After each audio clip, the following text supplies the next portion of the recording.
నెహెమ్యా గ్రంథము 8వ అధ్యాయము.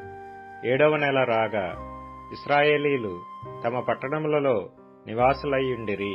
అప్పుడు జనులందరూ ఏక మనస్కులై నీటి గుమ్మము ఎదుటనున్న మైదానమునకు వచ్చి యెహోవా ఇశ్రాయేలీలకు ఆజ్ఞాపించిన మోషే ధర్మశాస్త్ర గ్రంథమును తెమ్మని ఎజ్రా అను శాస్త్రితో చెప్పగా, యాజకుడైన ఎజ్రా 7వ మాసము మొదటి దినమున చదువబడు దాని గ్రహింప శక్తిగల స్త్రీ పురుషులు కలిసిన సమాజమంతటి ఎదుటను ఆ ధర్మశాస్త్ర గ్రంథము తీసుకుని వచ్చి నీటి గుమ్మము ఎదుటనున్న మైదానములో ఉదయము మొదలుకొని మధ్యాహ్నము వరకు నిలుచున్న ఆ స్త్రీ పురుషులకును తెలివితో వినగల వారికందరికీ చదివి వినిపించుచూ వచ్చెను. ఆ జనులందరూ ధర్మశాస్త్ర గ్రంథమును శ్రద్ధతో వినిరి.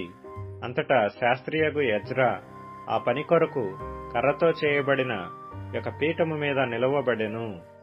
మరియు అతని దగ్గర కుడిపార్శ్వమందు మత్తిత్యా, షమా, అనాయ, ఊరియా, హిల్కియా, మైషేయా అనువారును, అతని ఎడమ పార్శ్వమందు పెదాయా, మిషాయేలు, మల్కీయా, హాషుము, హష్బద్దానా, జకర్యా, మెషుల్లాము అనువారును నిలిచియుండిరి. అప్పుడు ఎజ్రా అందరికంటే ఎత్తుగా నిలవబడి జనులందరూ చూచుచుండగా గ్రంథమును విప్పెను. విప్పగానే జనులందరూ నిలవబడిరి. ఎజ్రా మహాదేవుడైన యెహోవాను స్తుతింపగా జనులందరూ తమ చేతులెత్తి ఆమెన్ ఆమెన్ అని పలుకుచు నేలకు ముఖములు వంచుకొని యెహోవాకు నమస్కరించిరి. జనులు ఇలాగు నిలవబడుచుండగా యెషూవా, బానీ, షెరెబ్యా, యామీను, అక్కూబు, షెబ్బెతై, హోదీయా, మైసేయా, కెలీటా, అజర్యా, యోజాబాదు, హానాను, పెలాయాలును, లేవీయులను ధర్మశాస్త్రము యొక్క తాత్పర్యము తెలియచెప్పిరి. ఇటువలనే వారు దేవుని గ్రంథమును స్పష్టముగా చదివి వినిపించి జనులు బాగుగా గ్రహించున్నట్లు దానికి అర్థము చెప్పిరి. జనులందరూ ధర్మశాస్త్ర గ్రంథపు మాటలు విని ఏడ్వ మొదలు పెట్టగా అధికారి అయిన నెహెమ్యాయు, యాజకుడును శాస్త్రీయునగు ఎజ్రాయును, జనులకు బోధించు లేవీయులను, మీరు దుఃఖపడవద్దు, ఏడ్వవద్దు, ఈ దినము మీ దేవుడైన యెహోవాకు ప్రతిష్ఠిత దినమని జనులతో చెప్పిరి.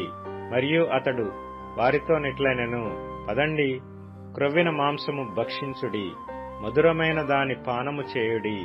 ఇది వరకు తమ కొరకు ఏమీయూ సిద్ధము చేసుకొనని వారికి వంతులు పంపించుడి. ఏలయనగా ఈ దినము మన ప్రభువునకు ప్రతిష్ఠితమాయెను. మీరు దుఃఖపడుకుడి, యెహోవాయందు ఆనందించుట వలన మీరు బలమొందుదురు.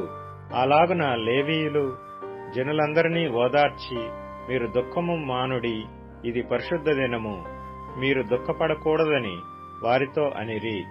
ఆ తరువాత జనులు తమకు తెలియజేయబడిన మాటలన్నిటినీ గ్రహించి తినుటకును త్రాగుటకును, లేని వారికి ఫలాహారములు పంపించుటకును, సంభ్రమముగా ఉండుటకును ఎవరి ఇండ్లకు వారు వెళ్ళిరి. 2వ దినమందు జనులందరి పెద్దలలో ప్రధానులైన వారును, యాజకులను, లేవీయులను ధర్మశాస్త్ర గ్రంథపు మాటలు వినవలెనని శాస్త్రి అయిన ఎజ్రా యొద్దకు కూడి వచ్చిరి. యెహోవా మోషేకు దయచేసిన గ్రంథములో చూడగా 7వ మాసపు ఉత్సవ కాలమందు ఇశ్రాయేలీలు పర్ణశాలలో నివాసము చేయవలనని వ్రాయబడియుండుట కనుగొనెను. మరియు వారు తమ పట్టణములన్నిటిలోనూ యెరూషలేములోనూ ప్రకటన చేసి తెలియజేయవలసినదేమనగా, మీరు పర్వతమునకు పోయి ఒలీవ చెట్ల కొమ్మలను, అడవి ఒలీవ చెట్ల కొమ్మలను, గొంజి చెట్ల కొమ్మలను, ఈత చెట్ల కొమ్మలను, గుబురుగల వేరువేరు చెట్ల కొమ్మలను తెచ్చి వ్రాయబడినట్లుగా పర్ణశాలలు కట్టవలెను.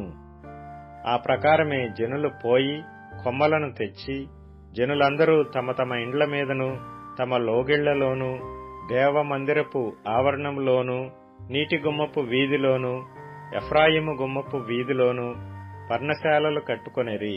మరియు చెరలో నుండి తిరిగి వచ్చిన వారి సమూహమును పర్ణశాలలు కట్టుకొని వాటిలో కూర్చుండిరి. నూను కుమారుడైన యెహోషువ దినములు మొదలుకొని అది వరకు ఇశ్రాయేలీయులు అలాగన చేసి ఉండలేదు. అప్పుడు వారికి బహు సంతోషము పుట్టెను. ఇదియుగాక మొదటి దినము మొదలుకొని కడదినము వరకు అనుదినము ఎజ్రా దేవుని ధర్మశాస్త్ర గ్రంథమును చదివి వినిపించుచూ వచ్చెను. వారు ఈ ఉత్సవమును 7 దినముల వరకు ఆచరించిన తరువాత విధి చొప్పున 8వ దినమున వారు పరిశుద్ధ సంఘముగా కూడుకొనిరి.